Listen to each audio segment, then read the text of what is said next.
je vous invite à céder la place aux intervenants suivants pour la table ronde consacrée justement aux questions d'inégalité, de sport-santé, pardon. On prolonge donc nos échanges en évoquant maintenant les liens entre sport et santé, comment promouvoir la pratique sportive à des fins de santé, ou bien rendre plus accessible la pratique sportive à des publics spécifiques tels que les seniors ou des personnes vivant avec maladies chroniques, avec quels acteurs, quelles structures. Voilà quelques-unes des questions qu'on va aborder maintenant. Donc on va parler de sport-santé et d'inégalité dans le sport et dans la santé. Donc c'est un sujet qui a déjà émergé très très rapidement au cours des débats. On l'a vu dans la conférence inaugurale, le sport et santé sont intrinsèquement liés, un peu comme des jumeaux maléfiques, puisque d'un côté on a 34% des Français qui ne pratiquent aucune APS, activité physique et sportive, qui se déclarent en mauvaise santé, donc 3 fois et demi plus que la moyenne. Et dans le même temps, les problèmes de santé sont mis en avant par 34% des personnes éloignées, donc peu ou pas pratiquantes, comme étant un frein important à leur pratique. Et le groupe identifié par Valérie Raffin et Brice Lefebvre comme cumulant problèmes de santé et freins à la pratique était assez éclairant. Donc est-ce que c'est un peu le serpent qui se mord la queue? Ils sont en partie en mauvaise santé parce qu'ils n'ont pas d'activité physique, et qu'ils sont sédentaires et ils n'ont pas d'activité physique parce qu'ils sont en partie, ils se considèrent en mauvaise santé. Bon, les bénéfices de l'activité physique et du sport sur la santé physique et mentale ne sont plus approuvés, de même que les effets thérapeutiques d'une pratique physique adaptée pour les malades atteints de maladies chroniques, de dépression, d'obésité, etc., sont largement documentés, sont recommandés par différentes institutions, l'OMS, la Haute Autorité pour la Santé. Donc ça, c'est un fait largement acquis, et c'est le point de départ des démarches sport-santé, que ce soit en prévention primaire pour conserver ou maintenir un capital santé, donc ces démarches un peu sport pour tous, et en prévention secondaire ou tertiaire, l'activité physique adaptée, dans ce cas-là, étant utilisée comme un outil thérapeutique non médicamenteux, pour venir en traitement, pour ralentir l'évolution de pathologies, pour aider dans la prise en charge thérapeutique dans la suite de complications, traitement de la douleur, etc. Donc la vidéo introductive présentait un exemple de Maison Sport Santé, qui est un dispositif phare de la stratégie nationale sport-santé 2019-2024, porté conjointement par le ministère des Sports et le ministère des Solidarités et de la Santé. Donc là, on parlait de public senior, dont on sait par ailleurs qu'il pratique beaucoup moins, vous avez les chiffres en haut. Mais la démarche est beaucoup plus large et s'adresse aussi à des personnes souffrant de maladies chroniques ou étant éloignées de la pratique. On en a déjà parlé dans la table ronde précédente, puisque les inégalités qui traversent le sport et la société ne s'arrêtent pas aux frontières des champs. Une des portes d'entrée dans les maisons sport-santé, c'est le sport sur ordonnance, la prescription par un médecin généraliste la plupart du temps. Donc en 2020, on estime que c'est 16% des Français qui déclarent avoir bénéficié d'une prescription médicale pour pratiquer une activité physique et sportive. Voilà, donc c'est un premier ordre de grandeur qui sera à suivre dans le temps pour voir la montée en charge du dispositif.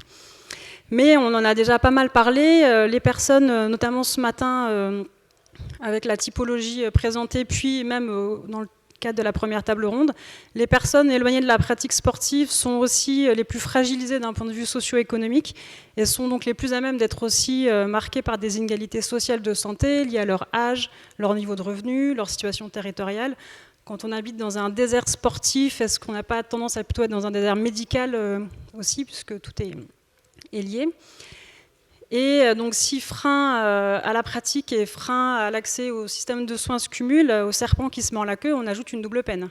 Donc la question à laquelle on va essayer pas forcément de répondre aujourd'hui, mais d'éclairer le débat, comment le sport santé, l'activité physique comme outil comme outil de santé en prévention primaire, secondaire et tertiaire, peut être un levier de lutte contre ces inégalités sociales de santé, et briser un peu le cercle l'accumulation des inégalités. Donc le sport santé est à la croisée du champ sportif et du champ de la santé. Il mobilise une diversité d'acteurs issus du milieu sport et santé. Donc nous allons, autour de cette table ronde, interroger la mise en œuvre de cette politique publique, ainsi que la manière dont chacun s'approprie le sujet et construit ce nouvel objet. à travers l'expertise de chercheurs, mais aussi d'acteurs de terrain. Donc, je suis très heureuse d'accueillir et d'introduire nos intervenants. Donc, Marina Honta, qui est professeure des universités et chercheuse au centre Émile Durkheim de l'Université de Bordeaux. Donc, vous êtes spécialiste de la sociologie de l'action publique et vos recherches portent plus spécifiquement sur sport et santé publique, sur la gouvernance urbaine et les politiques de santé, ainsi que sur les recompositions de l'action publique et des dynamiques professionnelles. Et vous êtes actuellement experte auprès de l'Agence Santé publique France. Nous accueillons également Anne-Louise Avronsart, qui est médecin du sport. Vous êtes présidente de la maison Sport Santé Défi Forme Santé à Saint-Denis. Et vous êtes par ailleurs médecin collaboratrice à la DRAGES, donc la délégation régionale à la jeunesse et au sport pour la Seine-Saint-Denis, et responsable du centre Prescriform. En quelques mots, le défi Forme Santé que vous portez est un projet de prévention ayant pour objectif d'encourager à la pratique régulière des personnes éloignées de l'activité physique dans le but de limiter le développement de maladies métaboliques liées à la sédentarité, etc. Un peu comme selon le principe vu dans la vidéo introductive. Et le programme phare que vous portez, c'est un programme passerelle qui propose aux personnes une activité physique adaptée, renforcement musculaire, travail d'équilibre, aquagym, marche nordique, pendant un cycle de 12 semaines, avec un encadrement par des éducateurs sport santé, des enseignants en activité physique adaptée, le tout dans le respect des informations d'un certificat de non-contre-indication partiel délivré par un médecin. Donc on voit la réunion des différents champs disciplinaires. Nous accueillons également Cédric Barrault, qui est secrétaire national de l'association Urban Runner. Donc, Urban Runner est une association de promotion de la course à pied qui propose des activités collectives, des séances collectives gratuites, sans engagement ni inscription, accessibles aux débutants. Et votre action s'inscrit dans un double objectif d'inclusion sociale, avec la mise en relation de personnes autour de la course à pied, et de sport santé en prévention primaire, avec la promotion de la course à pied comme un facteur de santé et ainsi un appel à la lutte contre la sédentarité.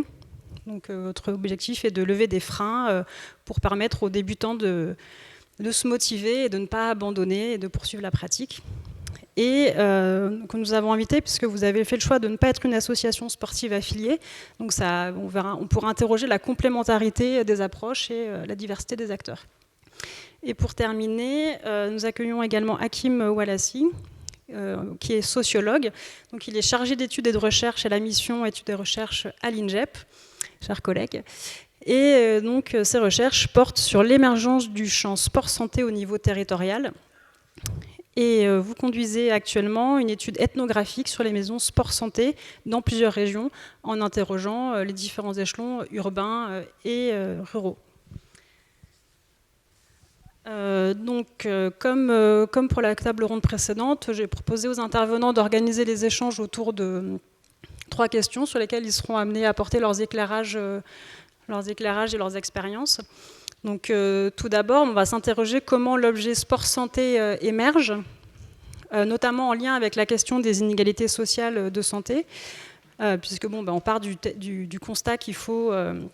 c'est une démarche à mettre en place, mais sur le terrain, comment est-ce qu'on lève les barrières, comment émerge ce champ et comment on fait se rencontrer professionnels de santé et professionnels du sport et comment pour chacun on fait opérer un changement de paradigme et de programme, puisque pour le côté de la santé, on passe d'une logique de repos conseillé, de certificat médical d'aptitude au sport à une logique de...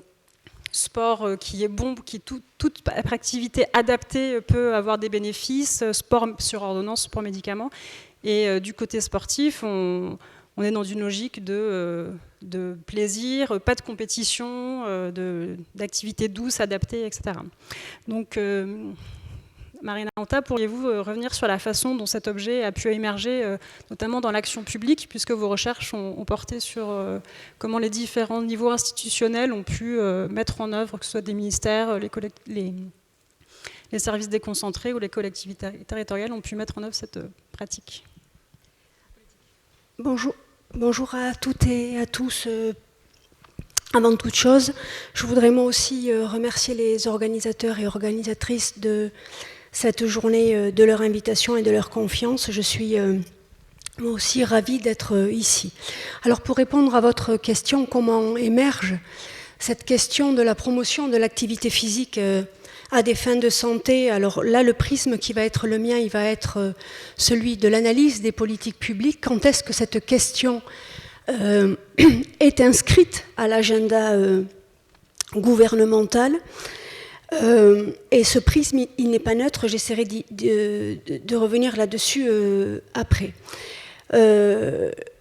Je distinguerai peut-être 4 temps de cette genèse. Le premier temps, je le situerai au début des années 2000 avec le lancement d'un programme, d'un grand programme de santé publique qui est le Programme national nutrition santé, qui fait suite notamment à la première enquête qui est organisée en France, l'enquête OBEPI, à la fin des années 90, destinée à mesurer la proportion de Français atteints de surpoids ou d'obésité. Et cette enquête démontre que près de 40% de la population est dans ce cas. À l'issue de ce type de constat, mais aussi de crise sanitaire, notamment celle liée à la vache folle, émerge ce Programme national nutrition santé qui est qualifié à l'époque d'original. Il repose sur un déterminant de santé, la nutrition, qui lui-même en rassemble 2. L'alimentation d'une part, l'activité physique de l'autre. Et ce programme de santé publique repose majoritairement sur des campagnes d'information et de sensibilisation que l'on connaît toutes et tous, nous invitant à bien manger et à bien bouger, avec un certain nombre de recommandations que l'on entend quasi quotidiennement, nous invitant notamment à faire, pour les adultes en tout cas, 30 minutes d'activité régulière par jour, pour ne citer que cette recommandation-là. Deuxième chose que je voudrais dire là-dessus, sur ce programme, c'est qu'à l'époque, il cible la totalité de la population. Voilà. Deuxième temps, il cible toute la population, et il repose beaucoup sur la sollicitation de notre responsabilité individuelle à bien bouger. Deuxième temps de cette genèse, j'ai envie de dire, c'est en 2012, lorsque la ministre des Sports et la ministre de la Santé, Valérie Fournéron et Marisol Touraine, lancent le programme Sport, Santé, Bien-être. Et là, me semble-t-il, il y a 3 pas de plus qui sont faits. Le premier pas, c'est aller vers un meilleur affichage des effets bénéfiques de l'activité physique sur la santé. On parle de manière beaucoup plus explicite ici du sport et on l'associe à la santé. Ce n'était pas le cas avec le PNNS. Deuxième pas que l'on fait, ce programme Sport, Santé, Bien-être resserre largement la focale s'agissant des publics pour ne cibler que des publics prioritaires. Ce que vous avez rappelé, ce que les collègues ont mentionné tout à l'heure, des publics vulnérables pour des questions territoriales, sociales, financières, état de santé également, situation de handicap. On est là sur une politique des droits. Voilà, lutter contre les inégalités d'accès à ce déterminant de santé qu'est l'activité physique. Et le troisième pas qu'on fait, qui me paraît lui aussi important, c'est que ce programme encourage là, non plus seulement la responsabilité des individus, mais la responsabilité des offreurs d'activité physique, donc la responsabilité collective pour que ces acteurs locaux produisent des environnements favorables à l'accès au sport. Les 2 derniers temps, on y reviendra bien sûr, c'est la loi de modernisation de notre système de santé qui officialise la prescription de l'activité physique. Il y a des initiatives qui existaient déjà, William Gasparini l'a dit, il y avait déjà des villes pionnières en la matière. Et là encore, nouveau resserrage ou resserrement des publics, là, ça cible les personnes atteintes d'affections de longue durée. Et dernier temps sur lequel je voudrais insister, c'est aujourd'hui la stratégie nationale Sport, Santé, Bien-être 2019-2024 qui, d'une certaine façon, fait la synthèse de tous ces axes-là, puisqu'elle en embarque 4 axes qui vont de la promotion de la santé et du bien-être par l'encouragement à la mise en place à l'échelle locale de maisons sport-santé, par exemple, mais également par la promotion de l'activité physique adaptée à des fins thérapeutiques, par la sécurisation des pratiquants et notamment la lutte contre le dopage, mais la valorisation aussi, on l'a vu, de la science et des savoirs pour équiper les acteurs. Les 4 temps, ils sont là, me semble-t-il, et ils ont, je crois, aussi la volonté d'officialiser des initiatives locales qui existaient déjà. Voilà ce que je voudrais dire pour commencer et sans anticiper sur la suite. Merci beaucoup pour ce rappel des différentes étapes et de la construction politique, de cette politique publique. Si on zoome maintenant de l'institutionnel dans un des dispositifs phares, les maisons de santé, Hakim, sur le terrain, dans les maisons de santé, comment se construit au quotidien la question entre les différents acteurs, les éducateurs, les personnels médicaux Oui, alors bonjour à toutes et à tous. Je suis aussi ravi d'être là et de pouvoir partager un peu des premiers résultats tout provisoires, parce que c'est en effet une étude que j'ai commencée récemment et un objet aussi dont je m'empare de manière récente. Et alors, pour rebondir aussi sur pas mal de choses qu'a dit Marina Honta, en effet, alors moi, ce qui me paraissait intéressant dans le sport santé, ce qui me paraît intéressant dans le sport santé en tant que sociologue, c'est en effet ce que tu as dit en introduction, c'est le croisement de différents champs qui étaient plutôt séparés. Donc le champ de la santé d'une part et le champ sportif du coup d'autre part. Donc ça me paraît pour un sociologue quelque chose d'intéressant. William Gasparini a aussi beaucoup travaillé la question. Alors peut-être pas par hasard, on a quand même une trajectoire de recherche qui se croisent, il me semble, alors pas pour faire donner des éléments biographiques, mais il me semble qu'il y a quand même quelque chose d'intéressant dans éventuellement les échos qu'on peut retrouver en termes de politique publique, en effet, en ce qui concerne la question de l'intégration, justement, la table ronde précédente, et il est question aussi de santé ou du rapport entre les activités physiques et sportives et la santé. Donc, ce qui est assez frappant quand on commence à s'intéresser à la littérature, qui est en sciences sociales, notamment histoire et sociologie, c'est que finalement, cette question du lien entre les activités physiques et sportives et la santé ne sont pas totalement nouvelles. Et donc, c'est vrai qu'on a l'impression avec le sport santé que c'est nouveau, mais ce qui paraît nouveau dans un peu les premiers résultats qui ressortent quand on regarde la littérature, c'est en effet, alors c'est un peu tôt pour le dire, mais quand même l'impression qu'il y a que la campagne, alors pas les effets en tant que tels des politiques publiques de sport santé, mais que la campagne autour du sport santé est relativement efficace. Elle prend bien au niveau national. C'est aussi les échos que j'ai de différents entretiens avec des acteurs de maisons sport santé principalement. Alors évidemment, ces acteurs-là sont convaincus de l'intérêt de faire quotidiennement sur le terrain du sport santé, mais on sent qu'ils s'approprient la question d'autant plus qu'elle vient aussi d'une volonté de l'action publique de diffuser ce prisme.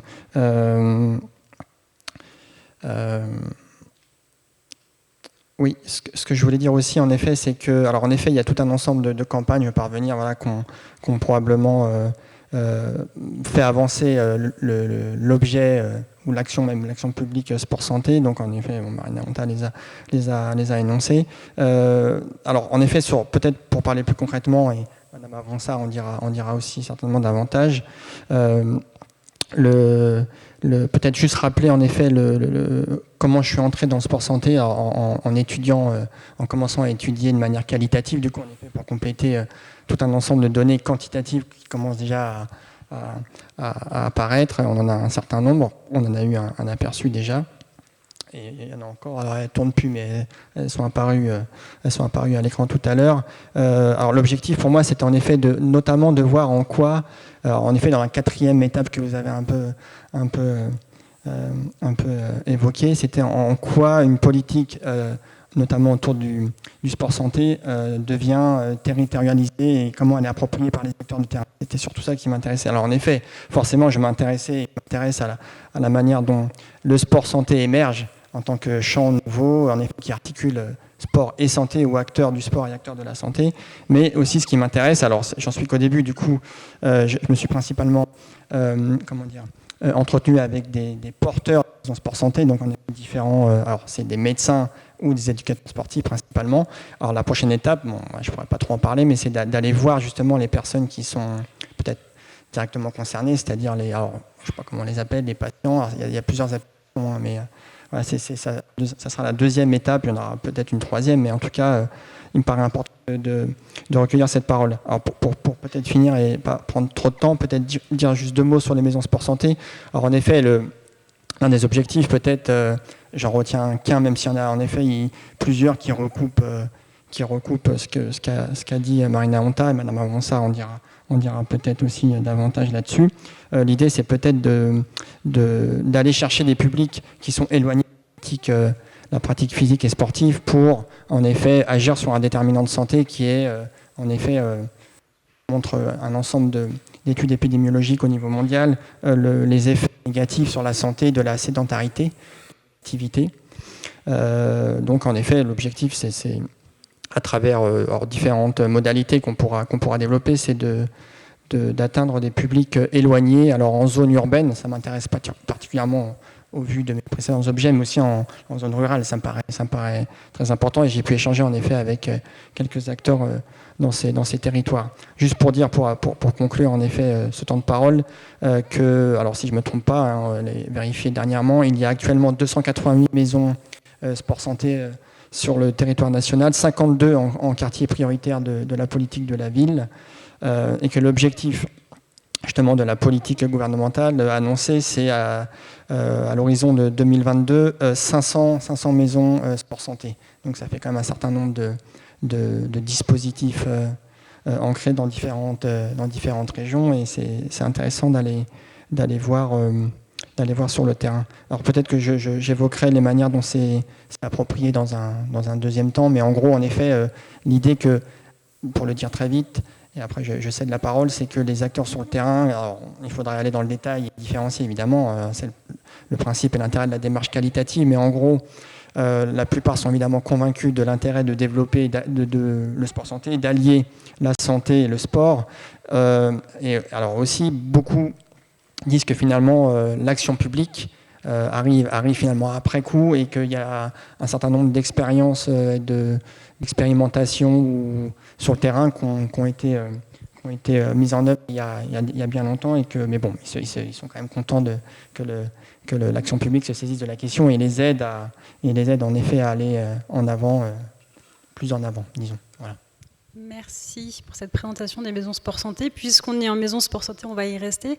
Madame Avronsart, est-ce que vous pourriez nous expliquer au quotidien comment se construisent les relations entre le professionnel de santé et du sport dans votre maison, dans Défi Forme Santé, la place de chacun, l'articulation, et on va continuer à zoomer et on se demander comment les publics, les personnes que vous accueillez, s'emparent de cette question et appréhendent la question du sport santé, puisqu'a priori, c'est des gens qui ne sont pas acquis à la cause, entre guillemets, qu'il faut amener à la pratique. Donc quelle est la collaboration au quotidien entre professionnels de santé et du sport, et la réception par vos publics de cette approche sport-santé? Alors je dirais que, pour répondre à votre question, la première chose, c'est que pour ma part, en tout cas, moi je suis médecin du sport, donc je suis déjà à cheval entre le monde de la santé et le monde du sport. C'est ce qui a fait que je me suis orientée aussi vers le sport santé, et non pas seulement sur le soin aux sportifs, la prévention pour les sportifs de haut niveau et autres. C'est que j'étais aussi médecin traitant. à l'époque, je ne le suis plus, mais c'est ce qui m'a poussée vers la prescription d'activité physique, qui ne s'appelait pas comme ça au départ. Elle s'appelle comme ça depuis 2016.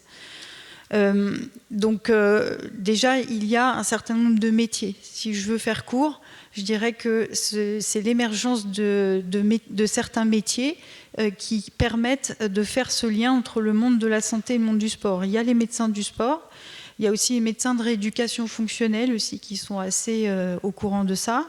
Les premiers à avoir fait du sport santé, si on peut dire comme ça, de la rééducation, de la réadaptation, c'était les cardiologues avec la réadaptation cardiaque et de même avec les pneumologues. Donc, vous voyez que déjà, il y a beaucoup d'années, il y avait quand même des médecins qui étaient conscients que l'activité physique, et là je ne parle pas de sport, comme disait monsieur tout à l'heure en disant le sport c'est la compétition, point barre. C'est vrai, la définition du sport c'est la compétition et quelque chose de très cadré. Donc nous, à l'époque, on a dit sport santé, mais en fait, on devrait dire, et c'est trop long, c'est pour ça qu'on ne l'a pas adopté, activité physique adaptée santé.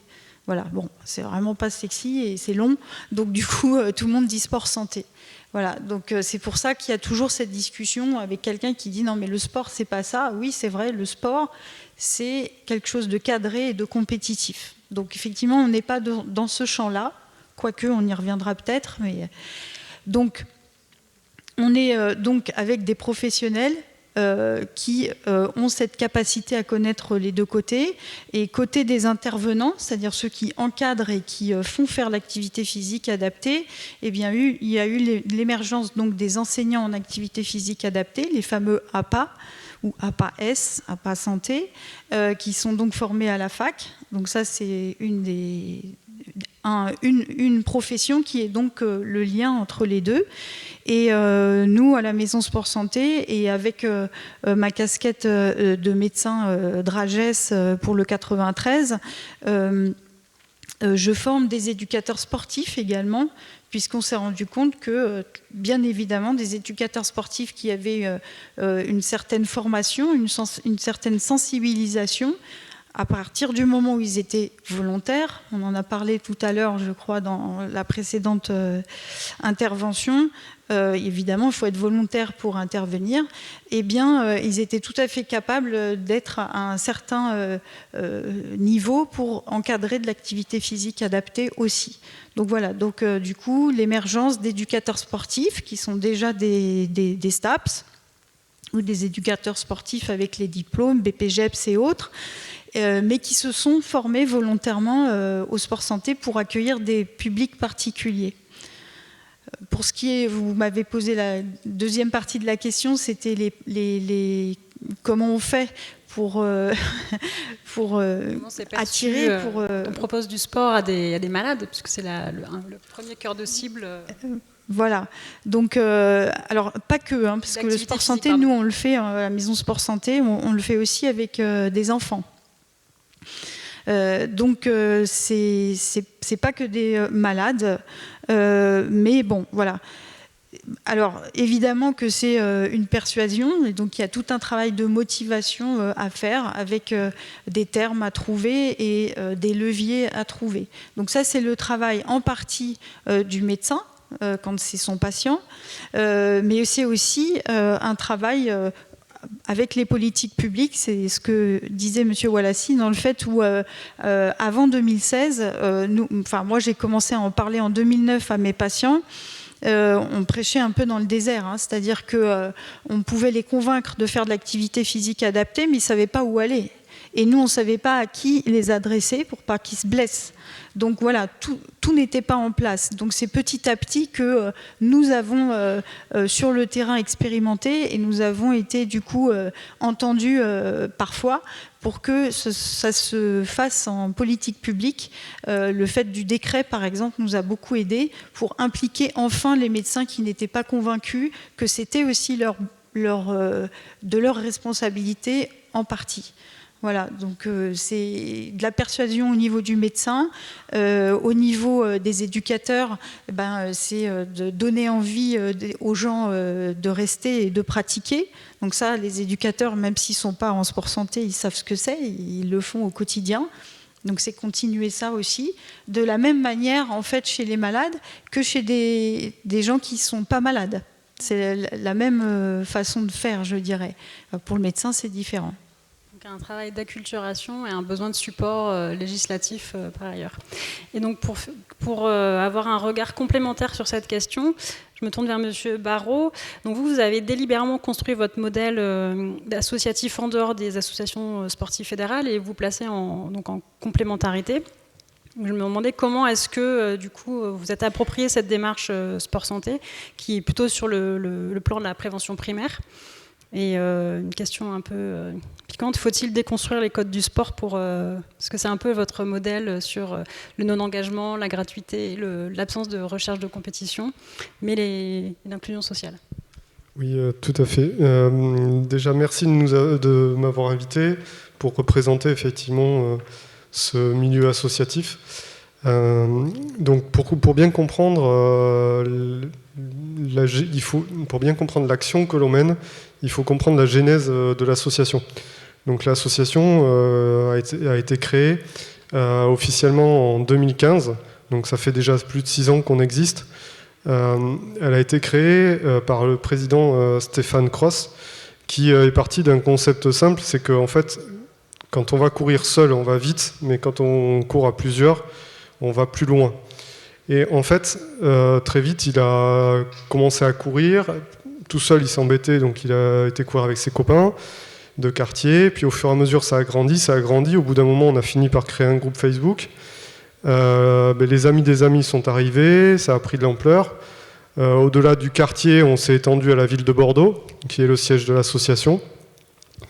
Et petit à petit, des gens, pour avoir entendu parler de l'association, pour voir comment ça se passait,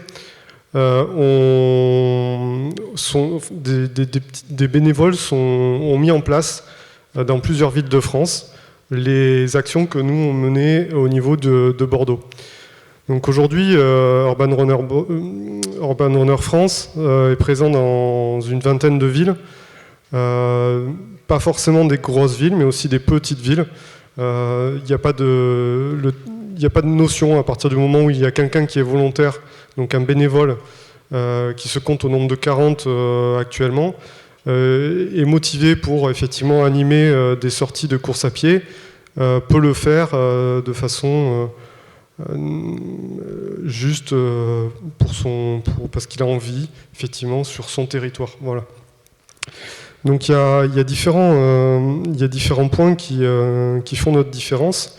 C'est effectivement, comme vous le citiez, c'est l'indépendance par rapport aux fédérations. Alors je précise qu'on n'a rien contre les fédérations, c'est juste qu'aujourd'hui les fédérations ne peuvent pas répondre à tous les besoins non plus. Alors, tous les besoins, pourquoi ? Parce qu'effectivement, ils ont une étiquette, l'étiquette de la compétition. Cette étiquette-là, si elle est visible par tout le monde, voilà, au même titre que les clubs. Vous ne pouvez pas attirer quelqu'un qui est sédentaire, qui n'a pas trop envie de pratiquer du sport, à aller dans un club.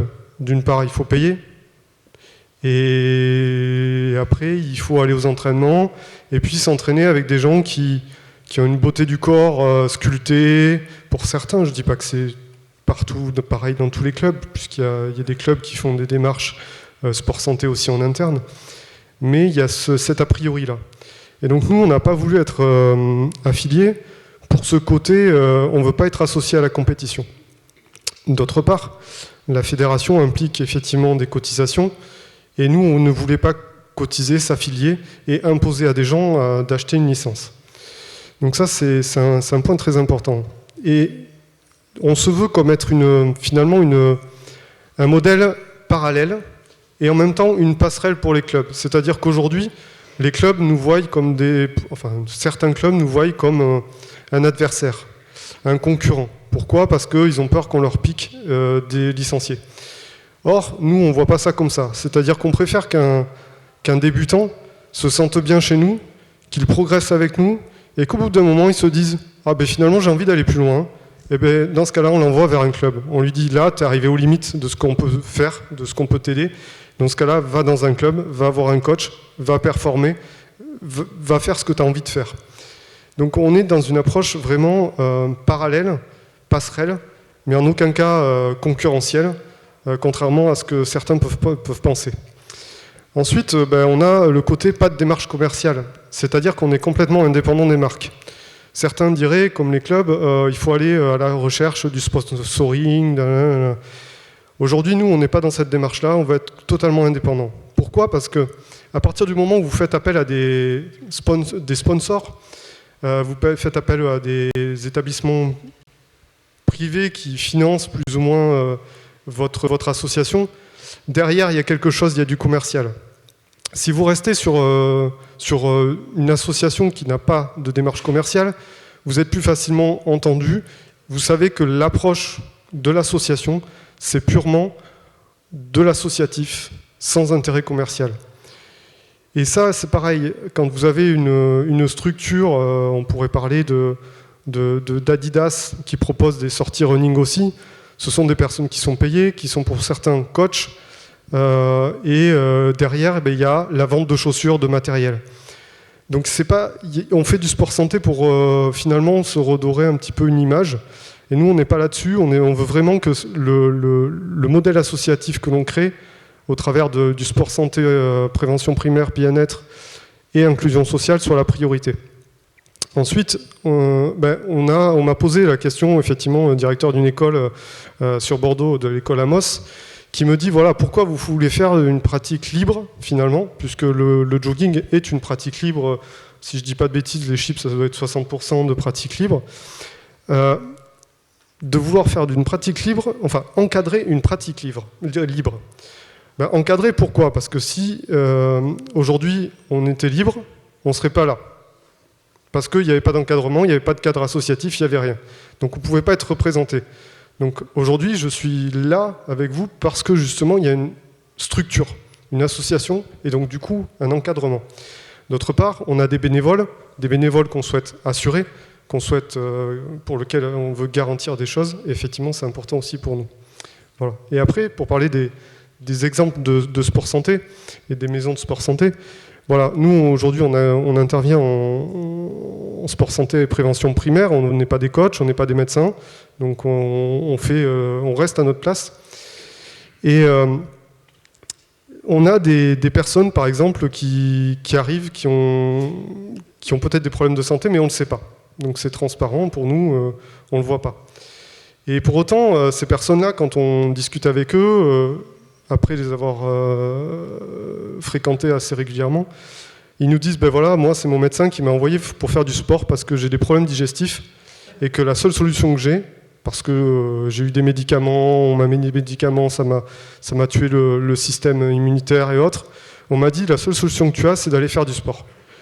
Et ben cette personne-là, elle est rentrée dans notre association, elle fumait et autres, elle a essayé d'arrêter de fumer, elle a fait du sport, ça lui a permis d'accélérer son transit, et ça lui permet effectivement de se sentir bien.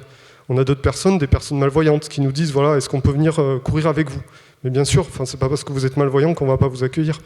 Et donc dans ce cas-là, on accompagne cette personne-là, et on fait du sport avec elle, et on ne la met pas de côté. Voilà. Eh bien, je vous remercie pour la présentation de votre démarche, qui a déjà répondu à la deuxième partie de...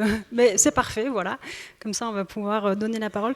Donc là, on voit qu'il y a différents acteurs qui s'emparent de la démarche sport santé pour la mettre en œuvre avec des approches complémentaires à des niveaux, avec des publics différents. Donc le deuxième axe de cette table ronde était sur les publics du sport santé. Parce que comme on l'a vu, donc, la cible, c'est les publics éloignés de la pratique, qu'ils soient malades ou non. Et donc vous venez de décrire à qui vous vous adressiez et comment votre approche était construite en complémentarité. Donc je vais donner la parole aux autres membres de la table ronde pour se prononcer sur cette question. Peut-être d'abord un pas de côté en reprenant l'approche plus politique publique, institutionnelle, puisque le point de départ, c'est les inégalités de santé, la lutte contre la sédentarité et comment faire que les freins ne se cumulent pas. Donc, est-ce que vous pourriez, Madame Montard, revenir un peu sur comment est-ce que l'action publique construit faire en sorte que les freins ne se cumulent pas et que justement, au contraire, on ne reproduise pas des inégalités sociales, qu'on n'amplifie pas des inégalités. Alors, moi, ce que je dirais volontiers sur ce point, c'est lorsque ces programmes publics ont été mis en œuvre, donc programmes publics étatiques, ont été mis en œuvre, et notamment le premier programme national nutrition santé, ils ont donné lieu à des évaluations très officielles par ailleurs, et notamment ce qui a été évalué, c'est la portée sociale et l'efficacité des campagnes de sensibilisation et d'invitation des publics à pratiquer. Ce que ces évaluations nous ont appris, c'est la chose suivante. Lorsqu'il y a eu la première campagne de très très grande envergure de sensibilisation du public à la nécessité de bouger, les premières campagnes de sensibilisation donnaient à voir, je vous donne les images, donnaient à voir pour nous sensibiliser au fait que l'inactivité physique était une pratique à risque, je cite, un canapé, une télé, des pantoufles. Et si aujourd'hui vous circulez encore un peu sur le net, on peut encore avoir des campagnes de communication qui nous disent la sédentarité tue plus ou autant que le tabac, avec l'image à la clé d'un homme d'âge mûr allongé sur son canapé avec dans une main un hamburger et dans l'autre un jeu vidéo. Ces campagnes-là, qui existent encore pour le coup, ont été évaluées très négativement parce qu'elles portent des discours normatifs, moralisateurs, stigmatisant les personnes. Et les personnes éloignées de la pratique, et imaginer qu'elles puissent avoir ces campagnes des effets bénéfiques pour susciter goût, motivation, envie auprès des personnes qui sont très éloignées de la pratique pour des questions structurelles, parce qu'on l'a vu que c'était structurel, et notamment des personnes qui ont qui entretiennent un rapport à leur corps très problématique, qui ont peur du regard des autres. Bien évidemment, là, il y a eu un constat d'échec et d'erreur. Aujourd'hui, pour rester une minute de plus sur ces campagnes de sensibilisation, on a beaucoup avancé, me semble-t-il, puisque si l'on regarde aujourd'hui le site officiel de gouvernement, c'est tout un autre message que l'on essaie de véhiculer. Et le message est le suivant, et je vous invite à aller voir cette campagne si vous ne l'avez pas fait. C'est trop bon de faire du sport, où là, on mise sur l'humour, on mise sur le non-sérieux, on mise sur le fait que le sport, tout le monde peut en faire, ou de l'activité, ou bouger, tout le monde peut en faire, et n'importe comment, et quelque part, c'est pas grave, mais il faut bouger. Donc on a beaucoup avancé là-dessus, et à mon avis, c'est précieux pour ne pas ajouter au dégoût des gens qui sont déjà très très loin. Parce que globalement, ces seules campagnes de sensibilisation ont consacré des tendances structurelles. La pratique des activités physiques et sportives rentre d'abord et avant tout dans le style de vie des cadres et professions intellectuelles supérieures. Il a fallu donc inventer autre chose, et autre chose, c'est, et ces programmes publics l'ont suscité aussi, on y reviendra sur potentiellement les effets pervers, des appels à projets invitant les acteurs locaux, associatifs, publics, professionnels de santé, à travailler ensemble sur les territoires pour proposer des dispositifs innovants, voilà, démontrant que la pratique, c'était quelque part à la portée de tous, mais des acteurs locaux qui ont été invités aussi à trouver des façons d'accompagner, d'aller vers, d'aller chercher. Voilà. Et de ne pas se contenter au bout du compte de faire venir. Voilà. Parce qu'il faut aller chercher et finalement, quelles sont localement les logiques de médiation les plus opportunes à déployer pour aller les chercher, ces publics-là. Voilà. Eh bien, merci. Vous avez posé la question que j'allais poser à Madame Avronsart à ma place. C'est parfait. Voilà, donc, quand on parle des publics, donc, vous avez déjà commencé à en parler, vous devez chercher, pour caricaturer, à amener des gens à avoir une activité physique, des gens qui n'en ont jamais eu, qui ne se pensent pas pouvoir en avoir, qui en ont peur, comme on a pu voir dans la petite vidéo. Donc, est-ce que vous pourriez nous... Donc, on a vu que le sport sur ordonnance était une porte d'entrée pour les maisons sport santé, mais ce n'est pas la seule. Est-ce que vous pourriez nous présenter un peu quels sont vos publics? Donc, M. Gasparini a dit que dans les premières initiatives à Strasbourg, on voyait que c'était l'image un peu contraire de ce que vous décriviez. C'est plutôt des femmes, c'est pas des hommes sur leur canapé avec des jeux vidéo. C'est des mères de famille, vous me disiez, qui se sont jamais pensées comme pouvant avoir une activité sportive pour certaines. Voilà, donc comment vous recrutez, entre guillemets, et qui est changer de logique? Alors d'abord, je voulais faire une précision sur juste encore une fois les champs du sport santé. Vous disiez comment ça avait émergé et du coup ça revient sur les publics. La nouveauté, si vous voulez, parce que là, ce dont on a parlé, c'est-à-dire bouger plus, c'est bien, ça a toujours existé. C'était le PGV, c'était la FSGT, c'était des mouvements de dire on peut faire de la gym, on peut bouger, c'est bon. Il y a une certaine époque, je crois, que je n'ai pas connue, mais je crois qu'on faisait tous les matins du sport à l'école. On a parlé du système stalinien, mais les Chinois continuent de le faire. Donc ça, c'est pas nouveau en fait. C'est pas ce que j'appellerais le sport santé. Ce qui a été nouveau, et peu importe comment on l'appelle, ce qui est nouveau, c'est qu'on a utilisé de l'activité physique adaptée à des fins thérapeutiques. Et ça, c'est nouveau. C'est-à-dire que c'est cadré. Ça peut être aussi, prescrit, comme vous le disiez. Et il y a, contrairement à ce qui a été dit tout à l'heure, ça peut être de la gymnastique douce ou des activités douces. Non, pas que. Il y a aussi des activités intenses, notamment certains diabétiques qui n'ont pas de contre-indication autres peuvent faire aussi des activités intenses et même des compétitions. Et donc ça veut dire qu'il ne faut pas enfermer dans le doux ou les personnes âgées ou c'est pas ça du tout, hein. La nouveauté dans le sport santé, c'est l'activité physique à des fins thérapeutiques. Donc il y a une codification, il y a une quantité, il y a une durée, il y a une fréquence, il y a une intensité même qui est prescrite par le médecin. Et c'est ça qui est nouveau.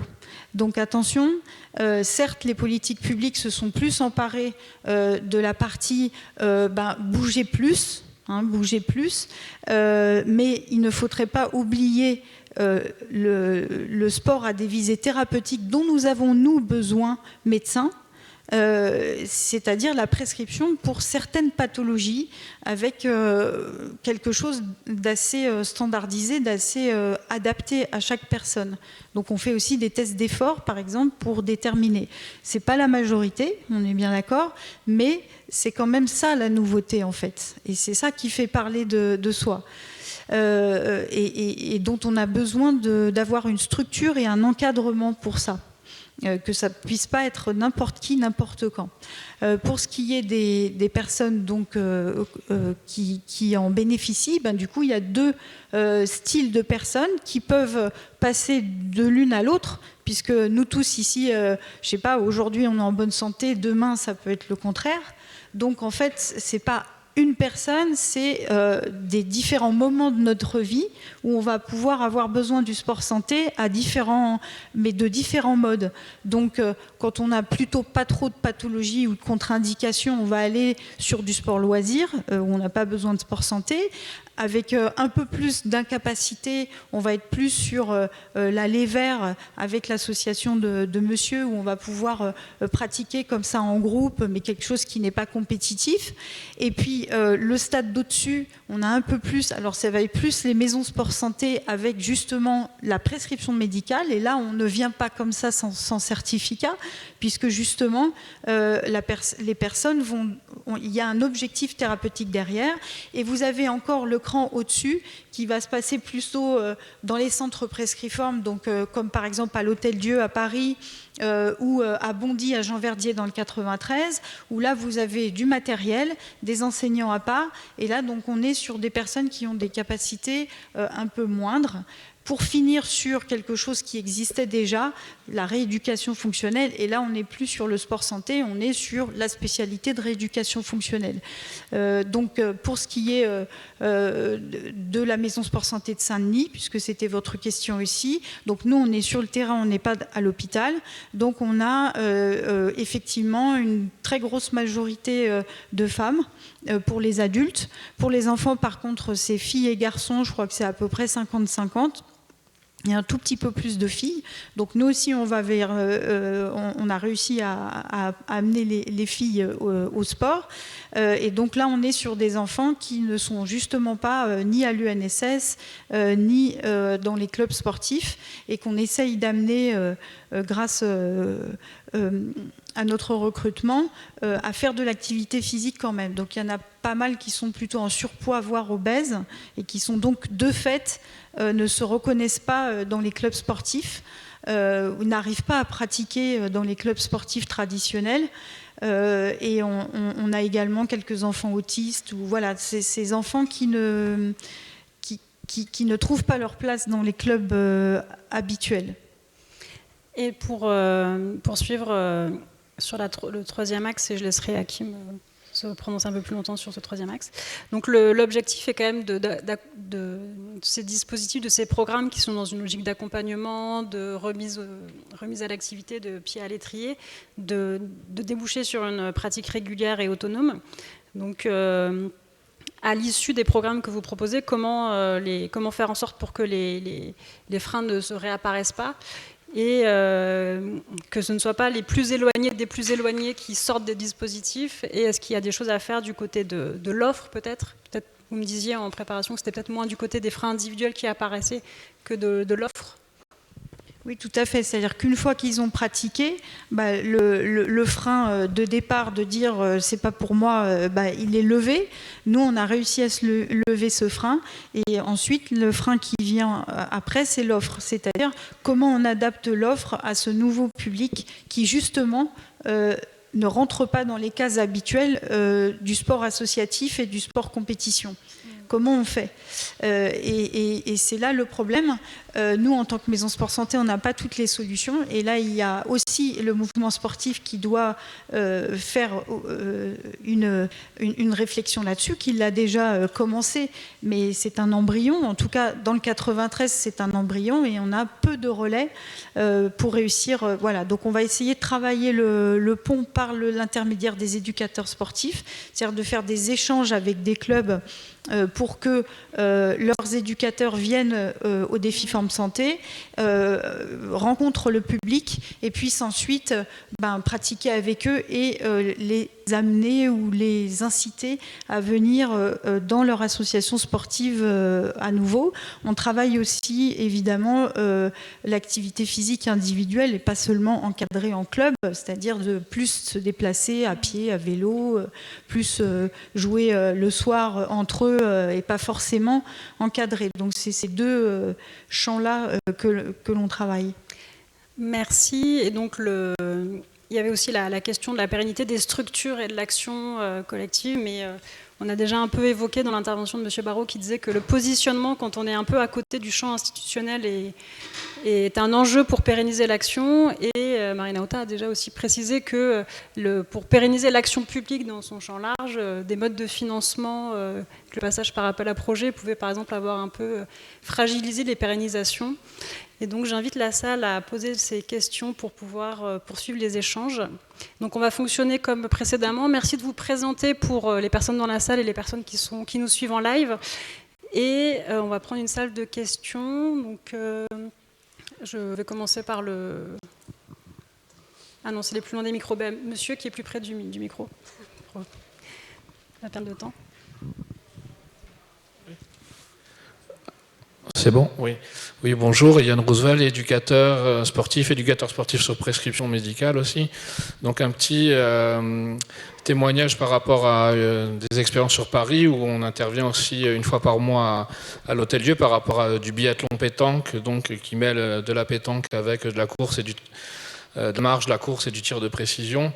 Donc par rapport à la thématique du sport santé pour réduire les inégalités, déjà les premières choses que je remarque, c'est que il y a déjà une inégalité au niveau des personnes qui puissent avoir des complémentaires santé pour pouvoir bénéficier d'un certain type de programme dans les maisons de sport santé et ceux qui ne l'ont pas. Donc déjà, il y a certains types de publics et de catégories sociales, y compris dans ces dispositifs, qui ne peuvent pas en bénéficier. Et donc c'est une problématique certaine. Les enseignants APA le disent. La deuxième chose, c'est le lien qu'il y a avec les associations sportives. C'est-à-dire que c'est très important de regarder la manière dont les maisons sport santé aussi travaillent avec les associations sportives. Et que nous, on intervient ponctuellement, mais je pense qu'il faudrait qu'il y ait vraiment un mixte entre quand ça se passe dans les hôpitaux et aussi directement dans les clubs sportifs. Parce que sinon, en fait, le lien se fait très mal entre la continuité du programme de reconditionnement physique et le lien avec l'activité physique et sportive. Donc il faut que on ne soit pas comme des flyers qui arriveront une fois par mois pour présenter une activité et qui redisparaîtront parce que sinon il y aura la continuité de la pratique et l'objectif qui est comme de remettre en mouvement les gens au-delà de 3 mois, ça posera quelques difficultés. Après, l'autre remarque, c'était aussi sur la sécurisation des pratiques par rapport à monsieur et je me posais la question de quand on est dans le domaine du sport santé, quand on suit des formations dans le sport santé, on voit qu'il y a énormément. Alors ça peut même faire peur au niveau des éducateurs sportifs parce que quand on voit toutes les pathologies et les adaptations qu'il y a par rapport à la discipline, c'est vrai que on se dit que si on va dans ce champ-là, c'est quand même peut-être pas mal d'avoir quelques qualifications sur une personne diabétique, qu'est-ce que c'est, une personne qui a une BPCO, qu'est-ce que c'est. Est-ce que c'est bien ou pas d'avoir quelques qualifications? Ça, c'est plutôt par rapport à monsieur sur la pratique libre. Voilà, j'en ai terminé. Merci. S'il y a d'autres questions brèves, pour qu'on puisse en prendre plusieurs, on va prendre de ce côté-ci. Donc, c'est M. Gasparini, si je ne me trompe pas, derrière son masque. C'est bien lui. Oui, je vais me lever. Merci pour la table ronde. Je voulais juste faire deux remarques. Alors, je préside le conseil scientifique de la Maison du Sport Santé de la ville de Strasbourg, parce qu'on a instauré un conseil scientifique. Et c'est intéressant de voir que des sociologues, et je préside, il n'y a que des médecins. Donc c'est intéressant de voir qu'il y a ce travail qui est fait, parce que je pense que la prescription médicale a des effets sociaux importants, pas que médicaux. Alors, j'ai juste deux remarques. Vous avez raison, c'est pas du sport. À Strasbourg, on a appelé ça sport santé sur ordonnance. C'est un effet de label parce que ils se sont dit, dans les quartiers populaires, sport va parler plus qu'activité physique et sportive, où il n'y a que les classes moyennes qui connaissent, etc. Vous voyez, un truc un peu sociologique. Et sinon, juste une question. Est-ce que vous avez noté des résistances? D'une part des médecins, parce que nous on en a vu, des médecins généralistes qui ne veulent pas. Ils disent que ils ne sont pas compétents, c'est pas pour eux, etc. Et de part des patients, parce que vous savez, comme n'importe quel patient, on peut aller chez le médecin, avoir une prescription, recevoir des médicaments et mettre les médicaments dans l'armoire, on n'y touche pas. Et on dit souvent le sport est un médicament. Donc est-ce qu'il y a aussi des résistances des patients? C'est-à-dire que finalement, ils ont la prescription, mais ils n'y vont pas. Et nous, on a noté plein de ce que nous, on appelle les perdus de vue. C'est-à-dire qu'ils restent 1 mois, 2 semaines, et ensuite on ne les voit plus. Et on travaille sur ces facteurs-là. Une toute dernière question pour cette première salle. Madame. Oui, bonjour à tous et à toutes. Claire Versini, je suis chef de projet à l'association Tout est possible, qui ne travaille pas dans le sport. J'ai l'impression d'être ovni, mais pour faire bonne mesure, je suis aussi animatrice de loisirs sportifs certifiée. Donc, tous nos échanges sont absolument passionnants. Chez Tout est possible, on cherche à ramener du sport et de la santé comme levier de l'insertion professionnelle, puisque c'est le but de l'association que de trouver des solutions innovantes pour les personnes les plus éloignées de l'emploi. Et ce qui m'intéressait notamment dans cette table ronde, c'était la partie autour des publics cibles. Nous, on travaille avec des personnes très éloignées de l'emploi, des bénéficiaires du RSA, des personnes qui sont à la fois dans une certaine précarité et potentiellement un éloignement à toutes les pratiques qui permettent de se sociabiliser, dont le sport, qui sont dans une hygiène de vie aussi qui est souvent assez précaire, une pratique sportive complètement proche du néant, et avec qui on a du mal à travailler sur cette question-là. Et donc j'avais 2 questions. Est-ce que ce sont des publics auxquels vous vous adressez? Comment est-ce que vous allez les chercher? Ces 3 questions en fait. Quelle synergie entre les structures de l'insertion professionnelle, les structures sportives et celles de la santé, sachant qu'a priori le sport sur ordonnance n'est pas encore prescrit aux demandeurs d'emploi qui en auraient pourtant bien besoin. Merci. On va faire une deuxième salle après.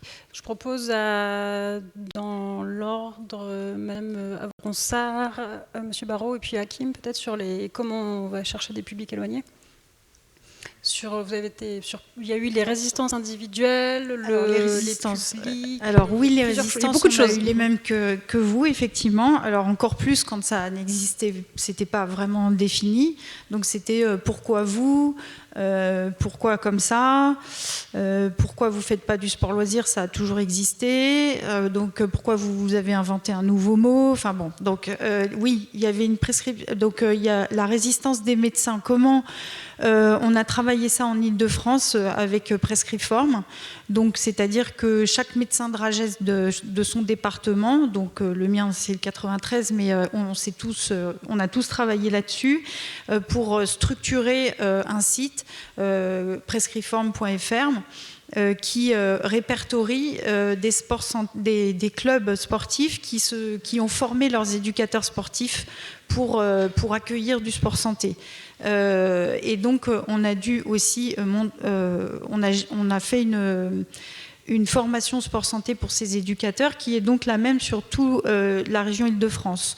Donc c'est en fait ce travail en commun avec les freins que nous avons que vous avez évoqués de la part des médecins et de la part des patients.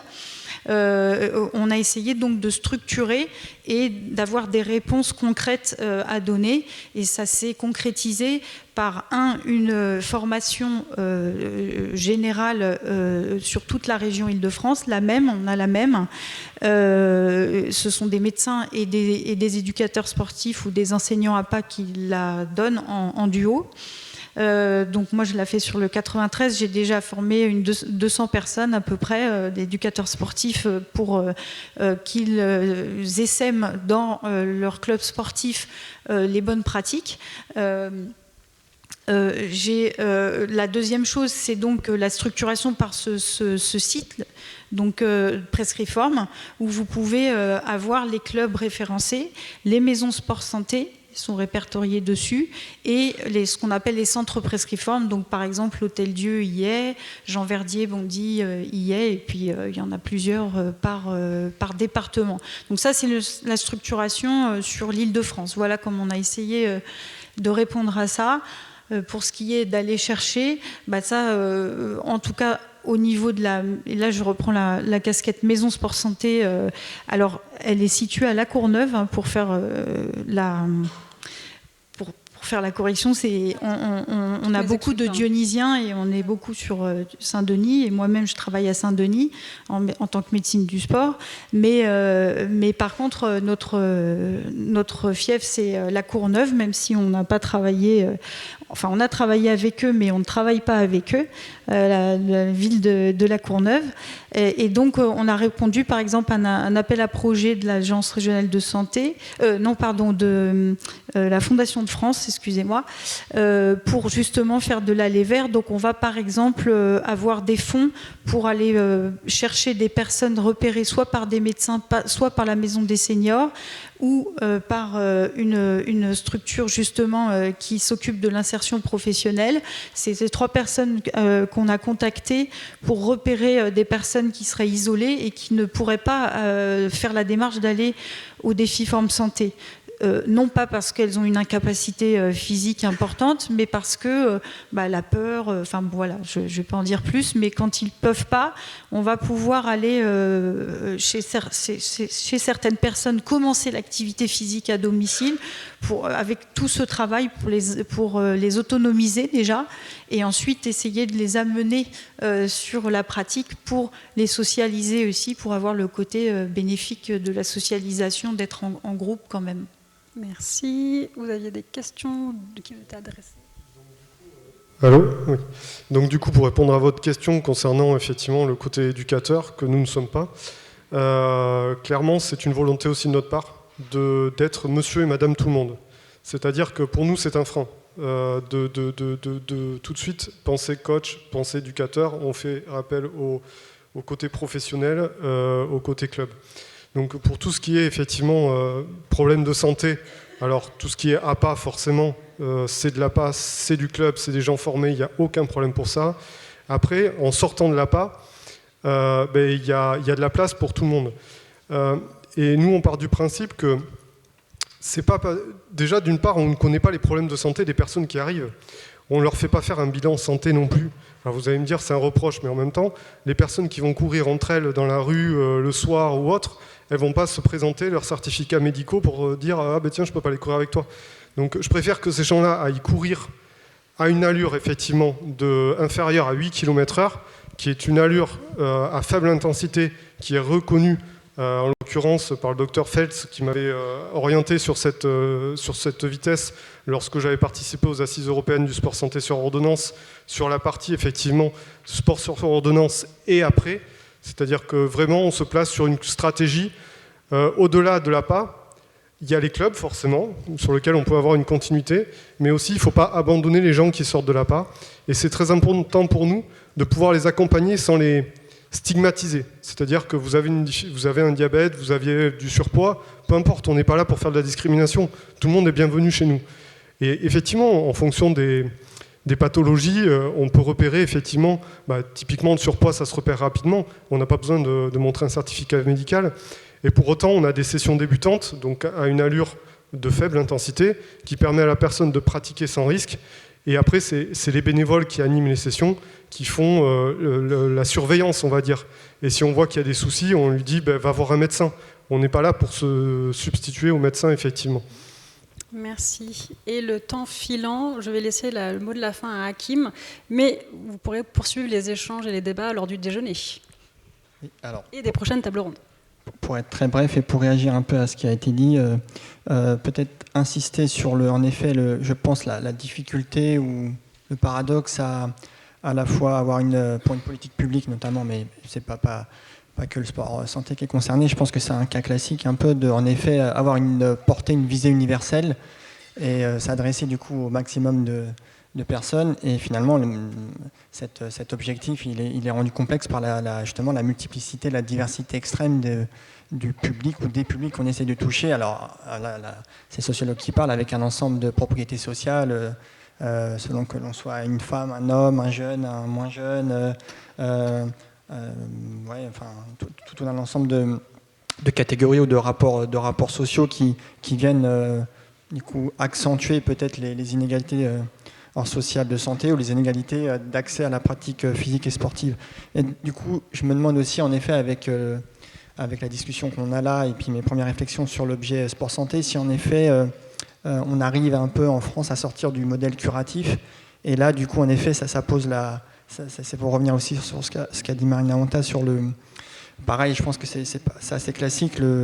Peut-être, alors je ne sais pas si la cible est manquée, mais présenter en effet une sorte de caricature, mais pour essayer de toucher le maximum de personnes, peut-être qu'on n'atteint pas les personnes les plus concernées, en tout cas les plus éloignées à la fois d'un bon état de santé et d'un accès aux pratiques sportives et physiques. Et je voulais juste ébaucher, alors c'est qu'une ébauche, mais par rapport à ce que j'ai pu entendre de la part de divers acteurs de maisons de sport santé, une sorte de typologie, mais c'est vraiment très schématique. Mais en gros, en effet, il y a les patients, les personnes qui accèdent aux maisons sport santé, dans ce que j'ai pu entendre, c'est ceux en effet qui sont envoyés par un médecin, forcément, ils sont sur prescription.